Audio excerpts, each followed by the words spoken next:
Request everyone to please stand for the reading of God's holy word. Let us raise up your Bibles. If your Bible is in your iPhone or iPad, just raise up your cell phone instead. Let's say this together. This is my Bible. It is God's word for my life. His words are perfect, I will believe. His promises are true, I will rely. His commands are good, I will obey. Let my mind be willing and my heart be open to receive your word as I now begin to listen. Amen. Please remain standing and together atong basahon ang 1 Peter 1:15 to 16, which says, "But just as He who called you is holy, so be holy in all you do, for it is written, be holy, because I am holy." May God bless the reading from His holy word. Manglingkod ang tanan. Maayong buntag pag-usab mga igsoon. And welcome to BUCCI and welcome sa ato ang 40 days of habit. Kini mo'y ato ang tema for this month of August and September in this season nga diin for the next 40 days magtuon ta, mag-reflect ta, mag-devotion ta together. We have one material to use.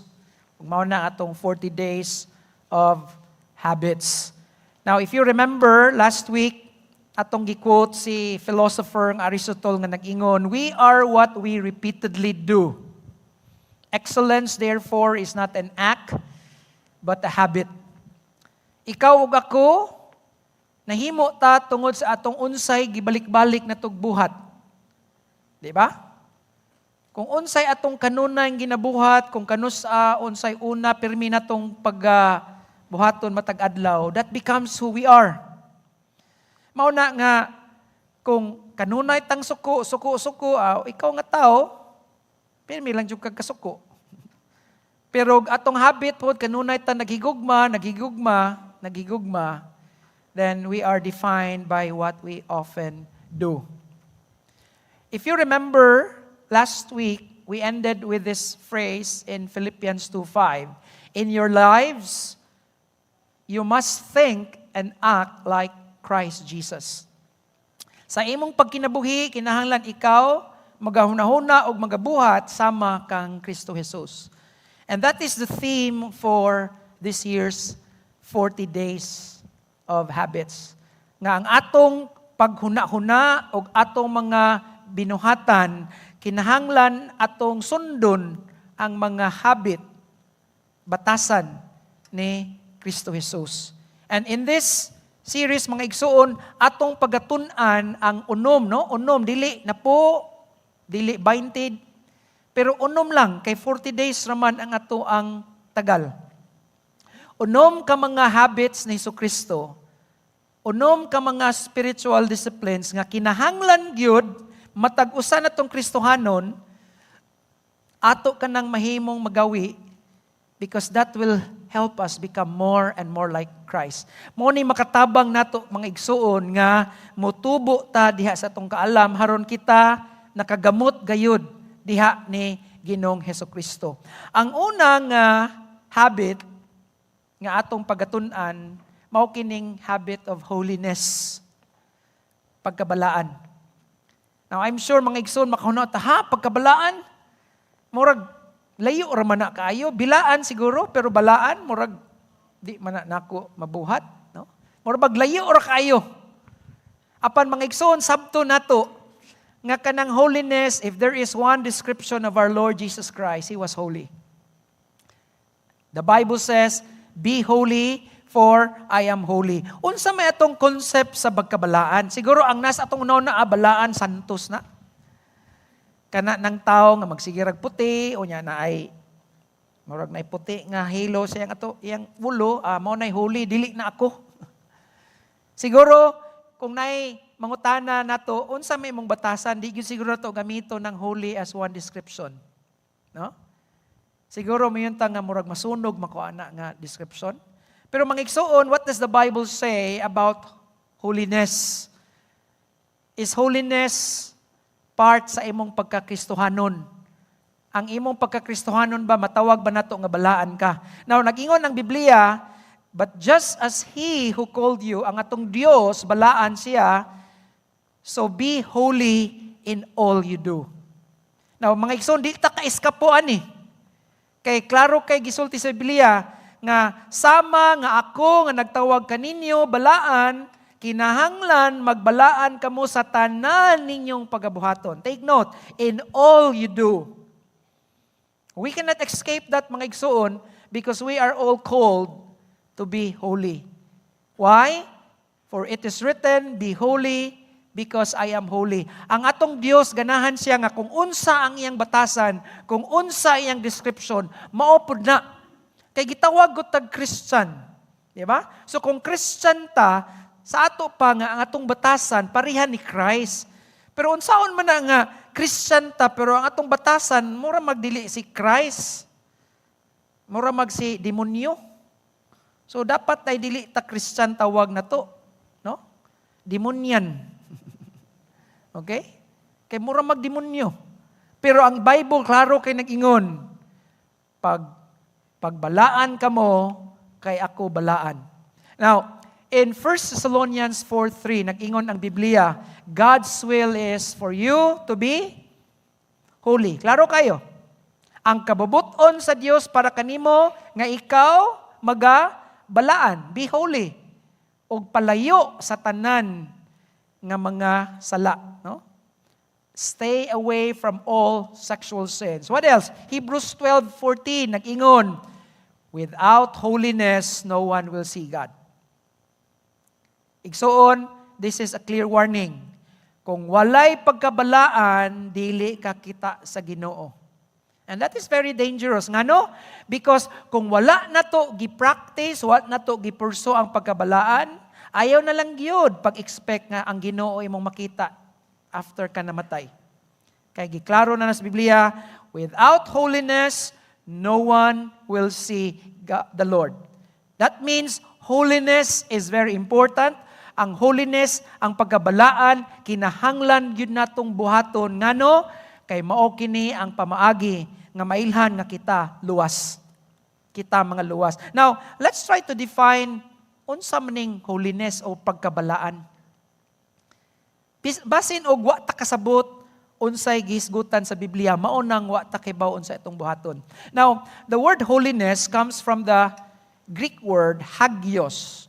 Mo na iyang root word, hagios, is an adjective. It's translated in English as holy. In fact, the word saints comes from that word.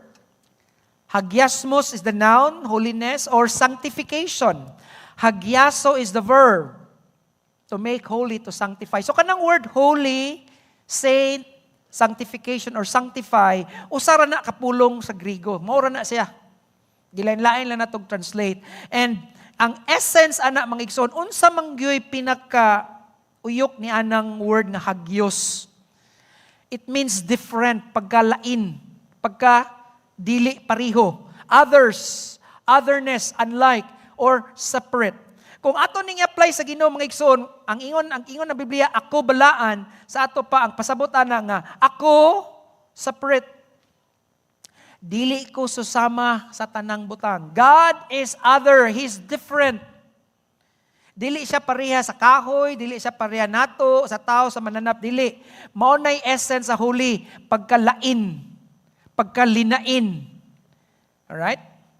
So kung imo nang i-apply natong mga Kristohanon, mga igsoon, ang holiness di ay, dili nang balaan nga kanang di jud ka mo smile, no? Kanang di jud ka mo kiat. Ang pagkabalaan day ang pagkinabuhi nato nga lain, different. Of course, eventually mugawas na sa atong kinabuhi nga kay different ka, di ka pareha sa imong mga kauban, di ka pareha sa imong silingan. Kay nganuman, kay Kristohanon ta, ang atong batasan lain. Mao nang word nga set apart. Gilain ka ba? Okay? So ang idea ni mga igsoon nga sa una pareha ta sa kalibutan, makasasala. Apan giluwas ta sa Ginoo, gikuha ta niya sa kalibutan nga makasasala, haron magkinabuhi na ta nga linain. Di na pwedeng gamiton. Mao na nga in the Old Testament, ang katong mga butang nga gamiton para sa Ginoo gitawag tuslag balaan. Example kanang mga luwag, mga plato, mga kanang balde. Kung gamiton to gani sa Ginoo gitawag tuslag mga balaan nga butang. Now dito gapasabot nga katong butang nga lahi to siya pareha-pareha ra to pero di na tong pwede gamiton.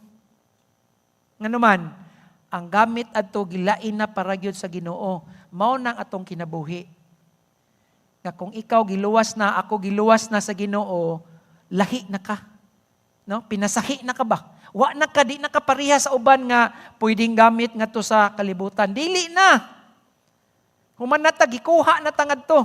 Now, to study holiness, mga igsoon, sabto na to nga ang holiness sa tao, dunay tulo ka level. Alright? There's what you call positional holiness, position at conversion. Kano sana may tabo? Sa dihang ikaw ning dawat ni Kristo, sa dihang ikaw naghinulsol sa imong sala, nahimo kang Kristohanon, positionally, diha dayon, nahimo na kang santos. Ikaw ra ang santos nga dili parihan ni Bilma og ni Jimmy. Ang atong pagkasantos, mga igsuon, pinaagi sa balang espiritu. Alright? So, santos ba ta? Bisag dili santos atong apido, no? So, kitang tanan. Kay mao na ang gisulti sa Biblia nga kung ikaw luwas na ang tawag nimo santo, so pwede gyud nimo na tawgon imong tupad, di ba? Oh, di ba? Santo. Ikasay nga ni si Kuya Norman, Santo Norman. Oh, di ba? Santo Jan, Santo Juan. Oh, Santo Grace.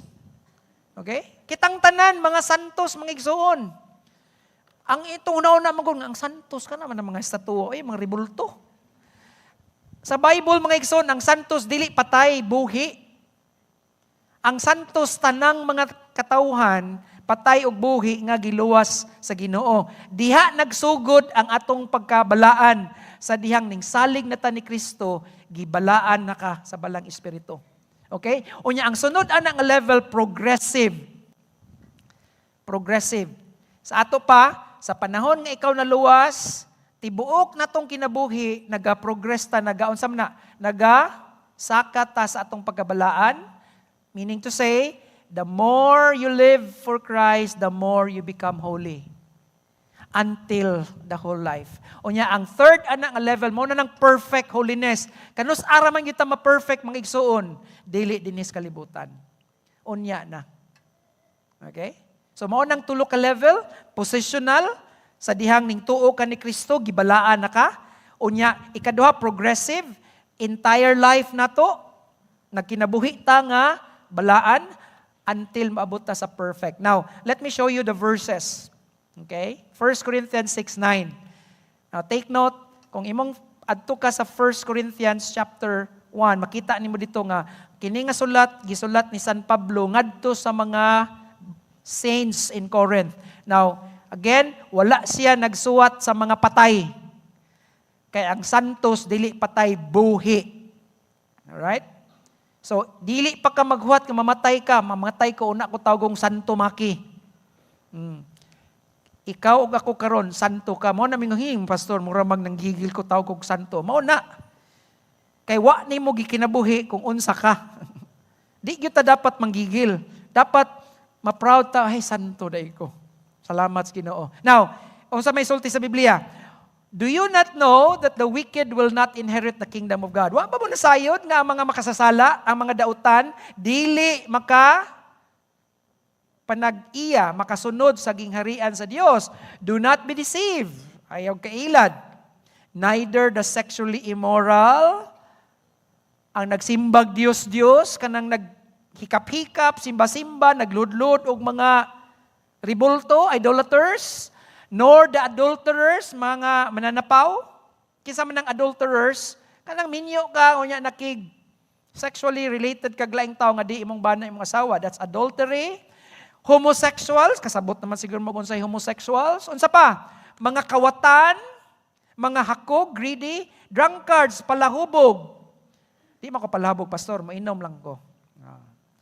Social drinking, pastor. Kung naarag yung events. Pero saan man ang events, taga-adlaw man pod. Di, taga-adlaw, hubog. Di, appeal yung ka diha. Oh, drunkards. Okay? Swindlers, mangingilad. Tanawa, dili nisla makadawat sa gingharian sa Dios. Giklaro na sa Biblia. Di ba? Again, unsa to? Mga mananapaw, mga kawatan, okay? Immoral, homosexuals, mga hakog, palahubog, di ni kanang musultig, ngilad, dautan sa laing tao, di na makasud. And tanawa ang sa gisulti ni San Pablo, and that is what some of you wear. Sa Bisaya pa na, inana, biyapod mo sa una, okay, kinsa may inato na to sa una, isang kamot. Ayun lang, kay maulaw ta. Okay. Sige lang, okay ra igsuon, kay may mata nga sa una ra to. Okay? Meaning to say, mga igsoon, kung katong listahan ba, dili to kumpletong listahan ha.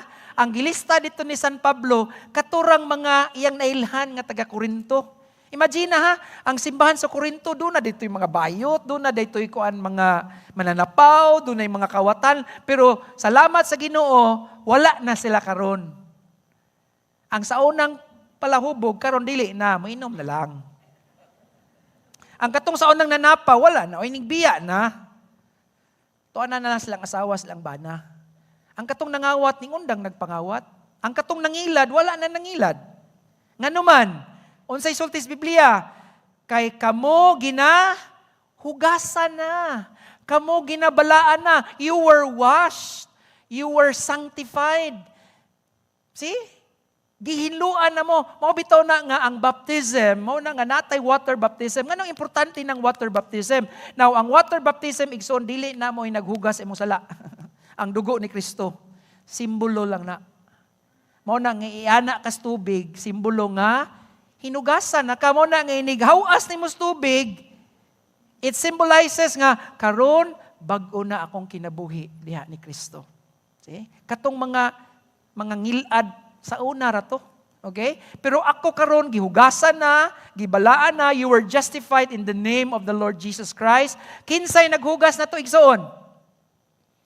The Holy Spirit of our God. Amen? Sa dihang ning tuo ka ni Kristo, the moment you put your faith in Jesus Christ, the moment gidawat nako sa Jesus nga akong Ginog manluluwas, mao to'y gibuhat sa balang espiritu. Ang tanan akong sala gikan sa sugod, gihugasan na. Mao na nga positional holy na ka, saint na ka. Ngano man, wa naman kay sa gihugasan na good, wash o tanawa wash, sanctified, justified, wala na. Pero pastor, nagbuhat na mapukog sala, tinuod, nakasa na punta. Pero kay naaman ang balang espiritu nato, hugasan na punta niya balik. Mao na nga, kay karon nga Christian na ta, di na ta mo balik ngadto sa karaan natong kinabuhi. That's why, mag-create ta, mag-develop ta og habits of holiness. Kay bag-o na kas Ginoo, ayaw nagbalik ngadto sa imong daotan nga gawi. Okay? Now, 1 John 3:2-3, makita nato diri ang progressive o perfect holiness.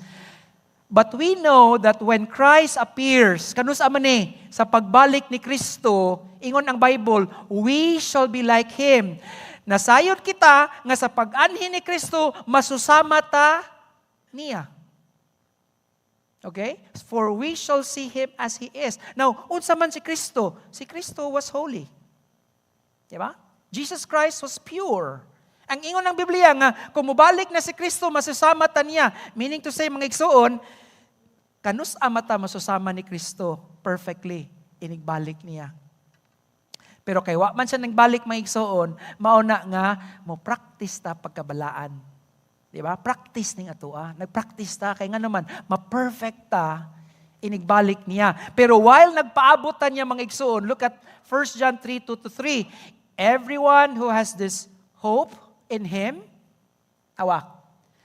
purifies himself. Ang tanan nga dunay niini nga paglaom. Unsa man ni nga paglaom? Paglaom nga siya mobalik. Kung kita nagalaom nga siya mobalik, ingon ang Biblia, siya nagahinlo, naga-purify siyang kaugalingon just as He is pure. Meaning to say, mga igsoon, ikaw ug ako, dunay atong personal responsibilidad. Amen? Doon ako'y responsibilidad. Kung nagpaabot ko sa pagbalik sa akong Ginoo, akong responsibilidad, I need to purify myself. Kay di ko ganahan nga inigbalik ni Kristo, perting bulingot nako. Di ba? Kabantay, kasuway mo igsuon, okay. Kasuway mo anang, kana bang hugaw kay ka, baho kay ka, ning kalit og bisita nimo ang imong boss, or kanang dagkong tao, di ba maulaw kay ka? Dali-dali din kag ilis. Dali-dali kag kaligo. Ngano man, maulaw ka matubang, uy. Now, kana nga batasan ba? Inana dapat atong batasan sa atong spiritual. Ang problema nato, maayo lang ta sa physical. Di ba? Kusog kita maligo, perfume, di ba? Gusto kitang humuta mo adto sa gawas. Pero ngano wa man nato nabuhata sa atong spiritual? Ngano di mata maawaw sa Ginoo nga hugaw ta? See? What is true to the body should also be true to the soul. Kung unsa atong gibuhat sa atong lawas, nga musimba ta, nga gwapo kay ta, nindot kay atong puting kaayo, inana pud atong kalag igsuon. Nga limpyo. Kay ngano man, moatubang biya ta sa Ginoo. Now let me quote J.C. Ryle, ingon siya, holiness is the habit of being one mind with God. And I agree with him, no? It's a habit of being one mind with God according as we find it in Scripture. It is the habit of agreeing in God's judgment, hating what He hates, and loving what He loves. If God hates sin, kung ang Diyos nasuko sa sala, nan ako masuko po ko sa sala. Kung ang Diyos dili ganag usala, dapat di ko ganag sala. Alright? And measuring everything in this world by the standard of His Word. That is holiness. He who most entirely agrees with God, he is the most holy man. End quote. Okay? So, unsa ang holiness? The person who most entirely agrees with God. Why? Because God is holy. Now, let us look at Jesus Christ. Remember, kaning 40 days of habit na to, we are looking at Jesus Christ as what? As the model of holiness. What does the whole Scripture, what does the New Testament, unsa may gisulti sa New Testament may tungod ni Jesucristo? Okay, Hebrews 4:15, nag-ingon ang Bible, we have one who has been tempted in every way, just as we are, yet was without sin. Unsa isulti sa Biblia? Si Kristo gitintal sa tanang paagi, sama nga ikaw ako gitintal matag adlaw. Pero ingon ang Biblia, apan wa gyud siya kasa. That's our model. Okay? Can you avoid temptation? Yes. But will there be temptation everywhere? Yes. Pero pwede bang dili ta mo yes sa temptation? Pwede. Jesus set an example. 1 Peter 2:22, He committed no sin, no deceit was found in His mouth. Wa gyud siya gibuhat nga sala. 2 Corinthians 5:21, God made Him who had no sin. The Bible says, wa siya sala, pero nahimo siyang sala nato. 1 John 3:5, but you know that He appeared so that He might take away our sins. In Him is no sin. Sa ato pa mga igsoon, in all these descriptions, the Bible describes Jesus as a man like you and me, apan a person nga naka-avoid yung sala, nga naman. Even Jesus' own testimony of Himself. Ingon siya sa mga Pariseo, can any of you prove me guilty of sin? Sa ato pa mingon siya nga, sige, kinsa man ninyo diri, makaprueba gyud nga nakoy sala gihimo. Nganong makasulti si Kristo, ana? Because He lived His life holy.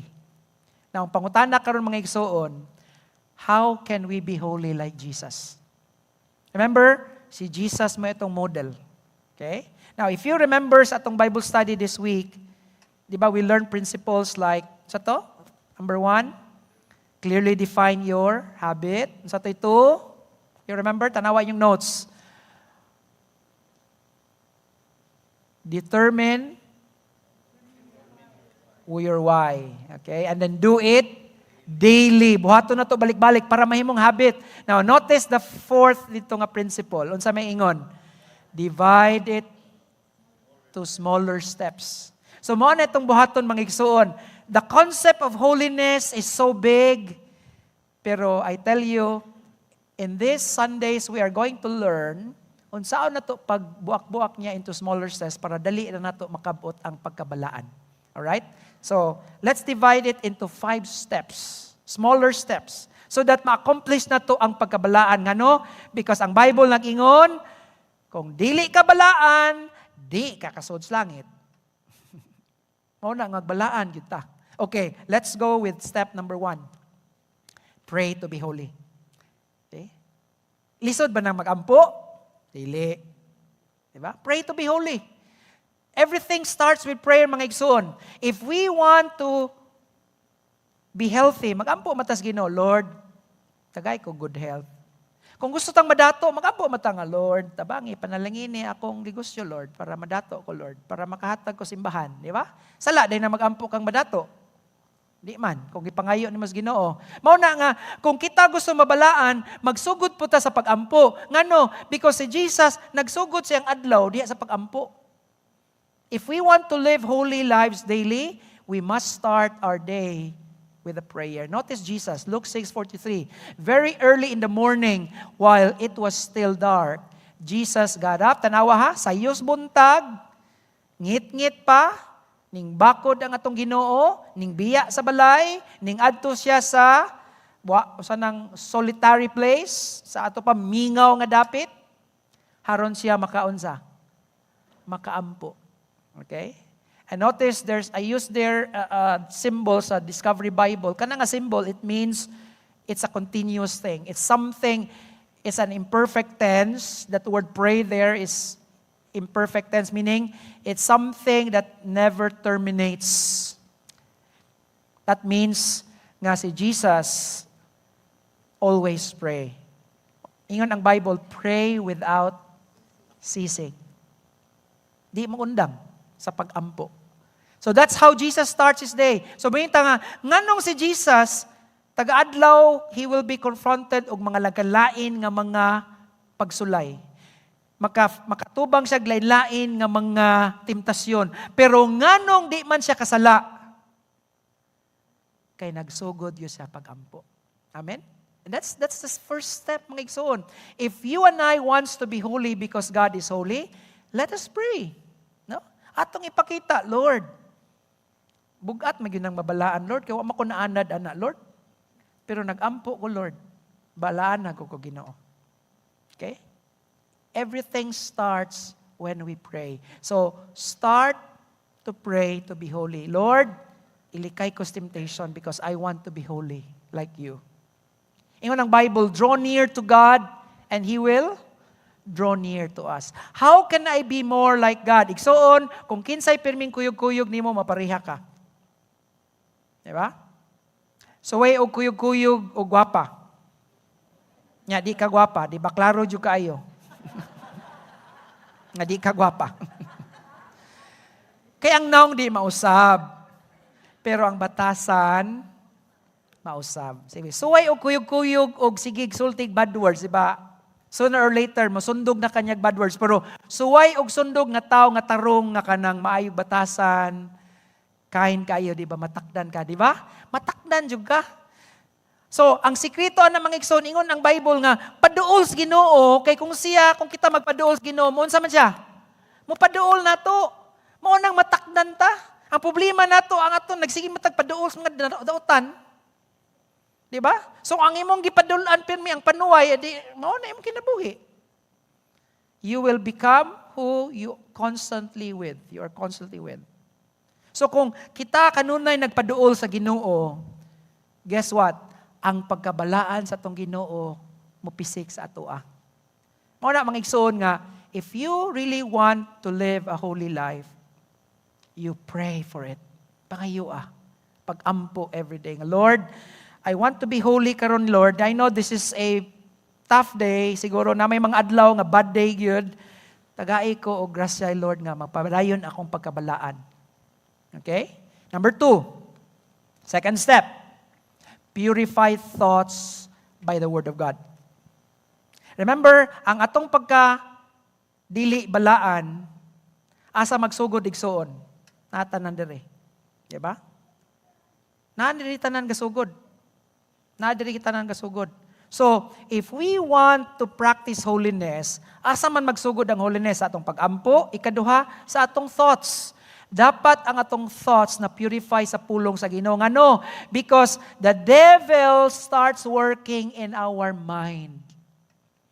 An idle mind is the devil's workplace. Okay? Mao na i-purify na itong thoughts. How did Jesus fight the devil? Giunsa niya pag kontra ang demonyo? 'Di ba? Si Satanas 40 days and 40 nights nag-fasting siya, so gigutom na si Jesus. 'Di ba? Unya unsa may gisulti ni Satan kay yay kani gutom na ni ay. Nagkutoy ng tiyan sa atong Ginoo. Gitintal ni Satanas. Ikaw, Lord, powerful maka. Sige, himuan ning mga bato nga, Burger McDo. Himuan ni siya o, Burger King. Kaya na Ginoo? Kaya, oy. Ano, good town. Himuon kay kanyang bato. Pwede. Pero dili na kabubuton sa atong Ginoo. No? Di na niya pwedeng kay pwede man na niya mahimo, makabuhi kay siyang patay, kana papahinong bato, himo og pan, kasayon. Pero unsay tubag sa atong Ginoo? It is written, man shall not live on bread alone, but on every word that comes from the mouth of God. See? Giun sa pag-fight ni Jesus ang demonyo, he fought the devil with the word of God. He always quoted scripture. So meaning to say mga igsoon, ang atong Ginoo gasige gyud basa sa Bible ngano? Unsa niya pag-quote kung wa siya nibawaan? In John 17:17, sa diyang si Jesus nagampo sa tanang mga disciples, one of his prayers goes like this: sanctify them by the truth, your word is truth. Okay? Makita nato diri mga igsoon nga kanus ata mahimong balaan, mabalaan ta kung ang pulong sa Dios mo'y musud sa atong mga una-una. Sanctify them. Kanang word sanctify is the same word as holy. It could always also be translated, balaan na sila pinaagi sa imong kamatuoran. Ang imong pulong mao ang kamatuoran. So how do we sanctify our thoughts and minds? The Word of God. Now, let's go to Romans 12:2. Because here we find the connection of how we can be different. Remember, unsa toy root meaning sa word holy? Ang pagka-lain. Pagka-different. Our being separate from the world. Now, unsay sulti sa Romans 12:2, do not conform to the pattern of this world, but be transformed by the renewing of your mind. Now, I want you to take note sa two verbs din ha. Conform o transform. Do not conform. Now, if you notice, again, I am using two symbols found in the Discovery Bible. Kana bitong ana. Okay, ba mo unsay ngan anang ana sa inyi bitaw na? For a long time, what you take about unsay tawag, no? Nya, amo gyud nang gi-research, gi-google, ang ngan de ana is unsa? Tilde. Tilde, dili tuldok, tilde. So kanang tilde mao na siyang sa inyi. Mao na ang N, mahimong nye ang pag-pronounce. So, mao na symbol. Ang nga na nga symbol is tilde, kanang exclamation, of course, kay bawa mata na, exclamation point. Now, when those two symbols are point together, ang pasabot ana mga igsoon, buhata na matag adlaw. Buhata na matag adlaw. Now, if you notice, there is a slash there because it's in the negative. Sa ato pa, ayaw na pagpahiuyon sa kalibutan matag adlaw. Kung imo nang basahon sa Bisaya. Okay? Ayaw na pagpahiuyon, conform. Ayaw na pagsunod-sunod ba? Kasabot biyata ni nga verse, pero sa pagbuhat na to, no? Kaya sige gana, yun ta magsunod-sunod sa kalibutan. Ayaw na pagsunod-sunod sa kalibutan, hinoon, be transformed, mag-usab. Now, again, naanang word naanang tilde and exclamation, meaning to say it's a habitual thing. Meaning to say that verb means do it as a habit. So, the Bible says nga, instead nga magsigi ko og pahiuyon sa kalibutan, dapat ko magpausab sa unsa? Sa akong utok. I need to be transformed by the renewing of my mind. How do I renew? Unsaon sa Kristohanon pagpausab sa atong pangutok? Pulong sa Ginoo, mga igsoon. Amen? Now, in 2 Corinthians 10:4, Paul tells us nga ang Kristohanon nga kinabuhi is a warfare, gira. No? Spirituhanon nga gira. Pero ingon ang Biblia nga, ang atong mga sandata, atong mga weapons, dili susama sa kalibutan. The weapons we fight with are not the weapons of the world. On the contrary, ang atong mga sandata have divine powers to demolish stronghold. And what is that weapon that we have that can demolish strongholds of the world? It's the Word of God. See? We demolish arguments, every pretension that sets itself up against the knowledge of God. Unsa maning mga arguments, pretensions nga nakigbatok sa atong kaalam sa Ginoo, these are the false teachings in the world.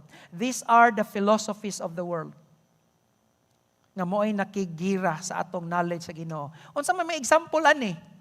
Example sa world ani kanang mga secularism karon sa world nga, pwede na di magminyo, o pwede na magbuwag, mag-divorce.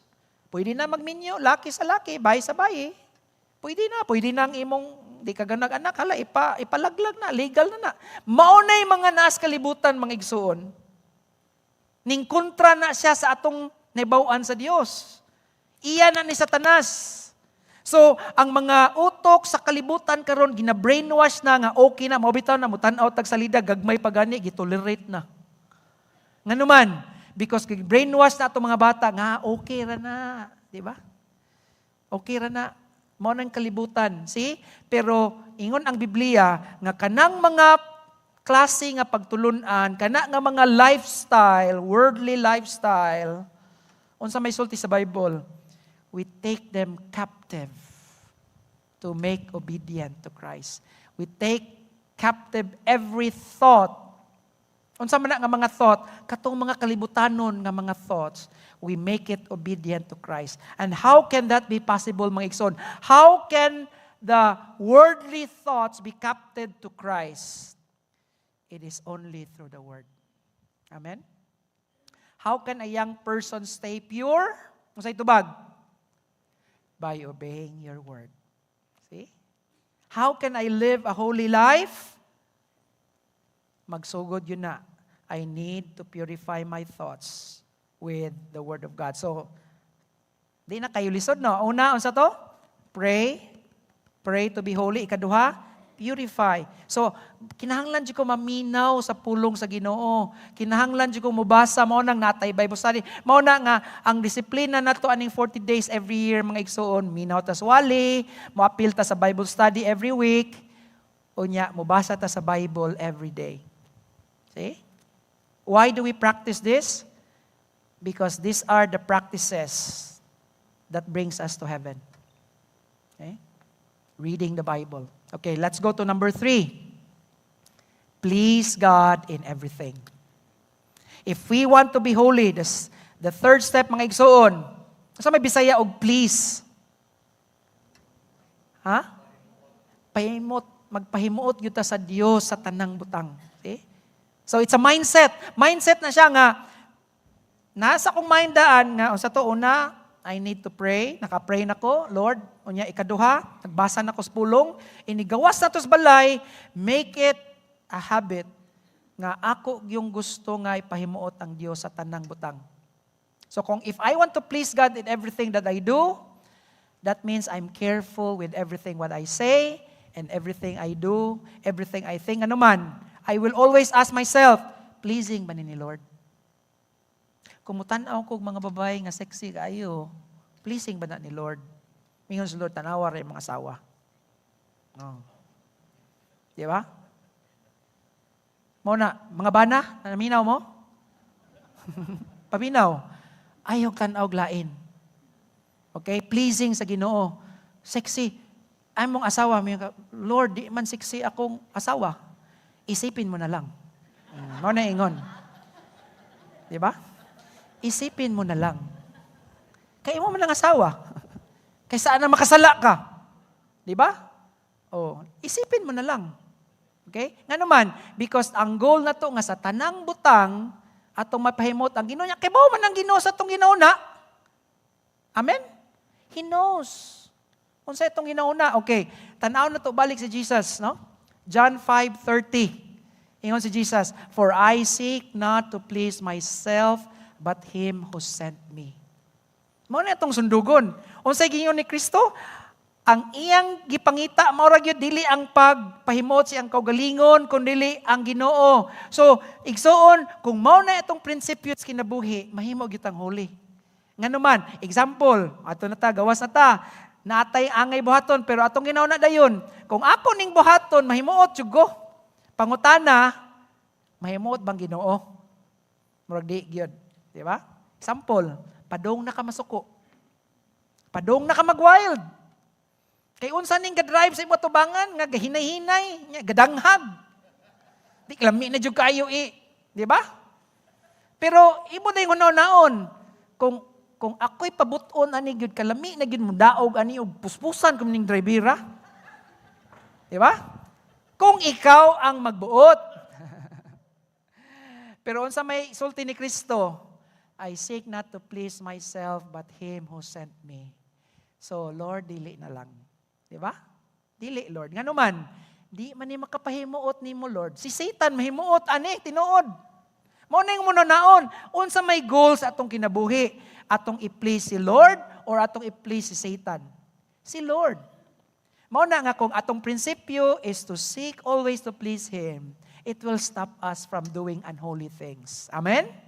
Okay, look at John 8:29. The one who sent me is with me. He has not left me alone.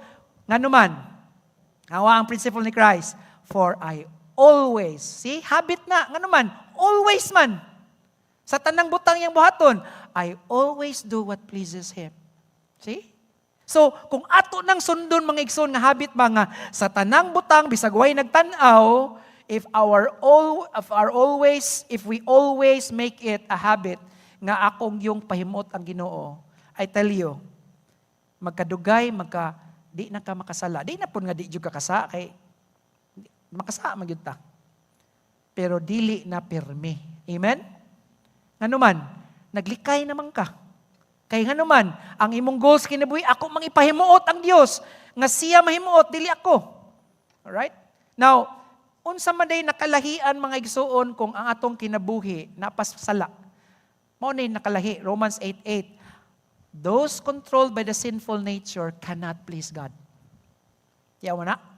Kung ang imo ang makasasala pa nga nature, maopay nag-control sa imong kinabuhi, di jud ka ka-please sa Ginoo. Diba? So mo na, ask yourself, no? Let's evaluate. Remember atong lesson last week? Reassess your life.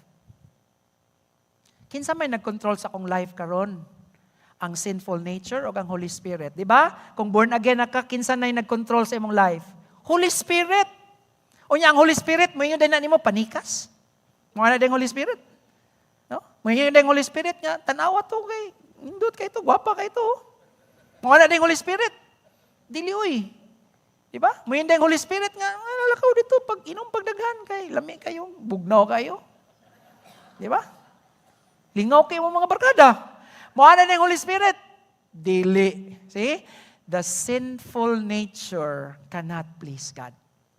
Mao na kung ang Ginoo may atong gustong pahimutan, dili na ang sinful nature. Now, Proverbs 11:20, kitang tanan mo basa ani. Ready, go. The Lord hates those with evil hearts, but is pleased with those who are innocent. See? Sabto na to mga igsoon. Kay another concept sa world, okay? You have to know this. Because even Satan is infiltrating churches. Naay mga churches, mga pastors magtudlo, nga you know what? God is love. Bisag unsa pa ka makasasala, love yapon ka ni Lord. Now, there's some truth there. Yes, the Bible says God is love. But what is not true is this. God's love for you is not the same when you sin. Because it's very clear, the Lord hates those with evil hearts. See? God, how can an holy God love a person who loves sin. But mao na gitudlo nga false teaching. Nganuman, kay ko ang mga tao, timan iba, kung ikaw nga Christian, kanunay ka nakadungog nga God loves me, mao na nga bisan pa og nagdrugs ko, bisan pa og nakighilawas ko, nagbuhat kog sala, di ko mahadlok mapakasala nganuman, kay nasa kong mind, love yapon ko ni Lord. See? That will even make people sin more. Kay love ko ni Lord. Bisag love nako ning mga kahilayas kalibutan lamang ko sa Ginoo. Mao na nang hitabo sa kalibutan karon. Nga bisag ilang mga relasyon sayop, bisag sayop ang ilang kinabuhi, ang gitudlo na love mangyapon ko ni Lord. Uy, dili uy. Ang love ni Lord mausab. Okay, example, ang akong anak, imo, namak kay mga anak, namatay anak diri, love na to sila, magbuhat sa sala og di ba? Pero ang imong pag-love nga nagbinutan sila, dili pareha sa imong love nga nagbuhat og daotan. Wala na ko tagay og reward akong anak kung nagpabadlong. Ay, very good. Nagsigig bilar, nagsig computer, nahagbong, tagaan ti kag 1,000. Kay inana ti ka-love. Di ka mo yung nabuang ng pastor. Dili, masuko ko. Di ba? Pero love niya po na akong anak, pero akong pag-show sa akong love, dili pareha atong nagbinuotan. Inana atong Diyos mga igsuon. See? God loves us, yes, but the way He shows His love different. Because when Israel, His children, sinned against Him, giyon sa pag-show nila ang love ni God sa ilaa by punishing them. Gikwaan sila silang yuta, gikwaan sila tanan silang panalangin. Pero yun gyapon ang Lord, love ti mo pero katilaw mo sa akong love. See? So ayaw isipa nga nagbuhat kag sala unya God still okay na, sige. More sin. Sin pa more. Dili na nang Ginoo. Miyon nang Ginoo, katilaw ka, sige, pun-i pa ng salaa, di ba? Ang Ginoo mo ana pa na, 1, 2. Murag tao ba? Because the Bible says, God's patience will also reach its end. Diba? Sama sa iyang gibuhat sa iyang mga anak. And so, the Bible says, the Lord hates those with evil hearts. Pero kung ang atong kinabuhi innocent of evil, unsay giyon sa Bible, He is pleased. Now, pangutana mga igsoon, what will God do to those people that please Him? So ito bag. He blesses them. Tinuod na, di. Ang panalinginan niya ang mga badlungon, pareha na to ba? Unsa itong buhaton sa atong mga anak nga, buta, nagtuon. Wag yun nagpabadlong. Unsa man, we reward them, di ba? Because we are good parents. The same thing with God. God rewards those who please Him. And so simple principle, if you want God to bless your life, to bless your family, to bless your business, then please be holy. Because you will be like Him. Amen? Number 4, place God's will above our own. Ato ng sabton. If I want to live a holy life, ako gyung iuna ang iyang kabubuton, ibabaw sa ako. Kay nga naman mga igsoon, human as we are, listen, bisag born again na ta, Christian na ta, pero ang atong sinful nature nawa na, napa. Napagyapon tay atong mga kauglingon nga mga kabubuton. Pero ang example ni Jesus is this. Bisag natay atong kaugalingong kabubuton, iuna gyud nato ang kabubuton sa Dios, dili ang atoa. Okay? Look at the example of Christ. John 6:38. Not to do my own will, but to do the will of Him who sent me. Okay? I-exemplify na ni Christ. John 4:34, gipangutana si Jesus, Lord, ning kaon na ba ka? Unsay imong pagkaon? Tubag ni Jesus, my food is to do the will of Him who sent me. You see that? Ang iyang kabubuton sa Dios. Now, pangutana, unsa may kabubuton sa Dios mahitungod sa akong kinabuhi? Now, it's very clear in 1 Thessalonians 4:3. It is God's will, ang kabubuton sa Dios nga ikaw mahimong unsa? Mahimong balaan. See? Ang will ni God, klaro kayo, that you should be holy. So, mao na atong ipaunag yun. Place God's will over our own will. Example, when we are in a situation, no? Naatay sitwasyon nga ang imong kabubuton mo gini. Pero kay bawo ka nga imong kabubuton o ang kabubuton sa Dios mag-clash. Kinsa may imong padag-on? No brainer. Siya man ang Ginoo, iyag yung kabubuton atong padag-on. All right? Now, unsay sulti sa Bible that you should avoid sexual immorality. See? Avoid, likayi. Mao na ingos Biblia. Likayi ang pagbuhat niya ning mga salaa, that each of you should learn to control. Igsoon, kasabot batag control. I-control nato ngano man ang kanang unholiness. Okay, another definition of unholiness kanang dili balaan mao ni. Wala nimo gi-control ang imo ang mga kabubuton. No, kana bang patuyang lang ka ba? Ganahan ko ani ako maning life. See, mao man ang principle sa world. My life, my body. Ako'y magbuot. Pero kung Kristohano nakadili na, sayop na, nga naman, unsay sulti sa Bible, your body is not your own. It is bought by God's blood. Gipalit na ng imong lawas. Mao na nga, honor God with your body. See? So, if this body is no longer mine, kay kani akong lawas, gipalit naman is Ginoo, iya na ni, sa ato pa, maningkamot yun ko nga, ang kabubuton sa Dios akong tumanon. Di nako pasagdan ang mga parts sa akong body nga magbuhat og dautan. Unsa man, ang kamot, manglaparo, di man na mayo. Ang mata, mananaog, di mga angay tanawon. Atong dunggan, atong baba, tanan. Alright? Unsa may angay na natubuhaton sa atong body. Ingon ang Biblia, use it in a way that is holy and honorable. Igsoon, holy ba atong words? Sige, check. Diba? Holy ba? Holy ba atong mata? Nato'y joke sa unang karaang panahon, no? Nga, dito simbahan ba? So, nato'y bagong na Christian. Unya, ingon siya nga, unsa man na lang gilinyahan, ato din siya sa holy water. Kanang, kung asa imong sala, mo to imong pahugasan. So, uban dito, nangadto niya, gihugasan ang ilang mata. Ay, so, nang liili siguro to. Oh. Ang uban nang hunaw naunsa ka to nangawat siguro to. Agoy ang uban kay gilimugmog ang holy water. So pertisyong dautana tong babaa, sige ra tong pamalikas. Ang uban gikaligo. See? Igsuon inana. Pero ang atong paghugas mga igsuon pinaagi sa unsa? Sa repentance. Amen? Magrepenta. Wa tay holy water ni pastor. Asang holy water pastor? Mangayo ko. Wala ta diri. Nga naman, because the holy water is ang Holy Spirit